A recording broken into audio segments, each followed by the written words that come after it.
Hey, what's up, lightboltjoe here. Today we're going to discuss the 2022 horror comedy film Here for Blood. Hour 40 minutes. Should have been an hour and a half. I would have even settled for an hour and 20 minutes. This was very slow, and there was no comedy to this. It was just a horror film. So I don't know why it's a horror comedy film, because I didn't laugh. Practical effects were great. Blood splatter was real. Melting faces on stoves. Like, it was a lot of practical stuff, not a lot of CGI to this, which I appreciated. It was just very,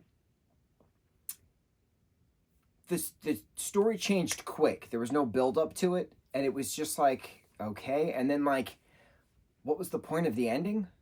So college girl is hired to babysit, and she has a big exam the next day. So she asks her boyfriend, who's this pro wrestler, jacked guy, to babysit on her behalf. That way she still gets the money, and she'll swing by when she's done studying at like 10:30, so that way they can, at least still hang out, and then she'll be prepared and ready for the test tomorrow. Great. So he goes to the house. Parents are kind of shocked, but the babysitter vets this boyfriend of hers, so he's allowed to then babysit the little girl Grace. Um, she's playing video games. He orders a pizza, standard babysitter stuff, right? But he hears stuff going on in the attic, so he looks, and there's this whole cult setup in the attic. There's a head on not a shrunken head, like a mummified head, like on this altar. There's stuff, and then like there's a home invasion that's happening. Why is this happening? So these guys come from the attic, and then there's a barn on the property, which happens to house this door to hell or something to that extent. And then there's a cult leader there, and then there's other cult followers. The masks that everybody's wearing is very cool. I will give it that.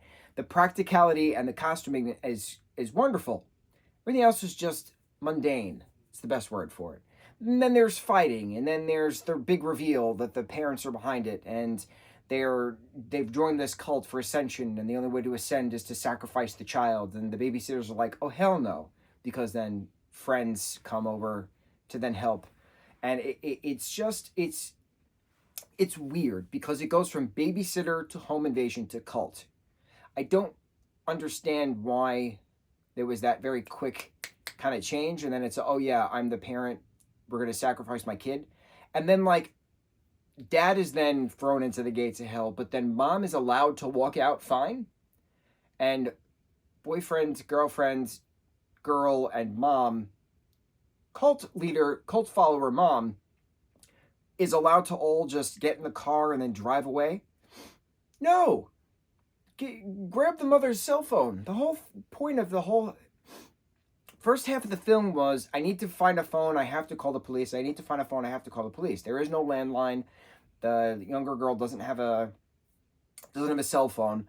But then I'm thinking of this, and it's my own fault because I'm too logistic in regards to these types of things. The girl is playing various video games. Clearly there can be some form of internet connection, right? If the guy's phone was stolen by one of the cult followers and then it was destroyed, fine. If the friends and the girlfriend's phone were also taken and destroyed, fine. But there's internet connection and there's a power in the house, so you can easily log on to something and type messages in regards to help. I'm pretty sure 911 has an IM system for these particular types of situations. So then when the parents get home, and then you're letting the mom just walk free, you're letting the mom get in the car so you can all drive away from the vast murder scene of this cult. No, you take the phone from the parent and you call the police to report the murder and the home invasion and then the cult sacrificing, which was the premise of the entirety of the first half of the film. I need to find a phone, I have to call the police. And then when you have access to the parents who come back with their obvious cell phones, you don't let the mother free. You take her cell phone, you tie her up, and you wait until the police come because she tried to kill her own daughter. It was just so dumb for the ending, and it's unfortunate because the practicality and the special effects were really cool. I have issues watching films like this because I appreciate an independent film for being an independent film. I appreciate an independent film using practical effects because most big budgeted Hollywood studio films use special effects. So when you have an independent film using practical effects, it gives it a sense of realism, it gives it a sense of grit. I like that authenticity. But when the story is rushed or convoluted or takes 12 years to get from point A to point B and then makes absolutely no sense at the end, why give me so much of Act 1 and Act 2 being, I need to find a phone, I have to call the police. And then Act 3 comes and you don't do it. I don't understand why these things keep happening in regards to stories, books, shows, film, plays. I've talked about it all. Why does this keep happening? Who approves of these things? Or better question, was this the approved final draft of a script and it just unfortunately got the shaft in regards to the editing room? Why was that allowed to happen? I don't understand why these things are allowed to happen. I'm tired of these things happening, and it's frustrating. I'm noticing watching stuff because you have no idea, obviously, you don't know how the story is going to end, but you have no idea if the story is going to be a logical ending or not. And if the story does not have a logical conclusion with the material you're given in the first and second act, moving into Act 3, at the end of Act 3, if it's not a logical conclusion to Act 1 and 2 material, it's frustrating and you feel like you wasted your time. I feel like I wasted an hour and 40 minutes of my life watching this because of the stupid ending of allowing the mom to get in the car, in the back seat of the car with the daughter. Just idiots. Idiots. Idiots.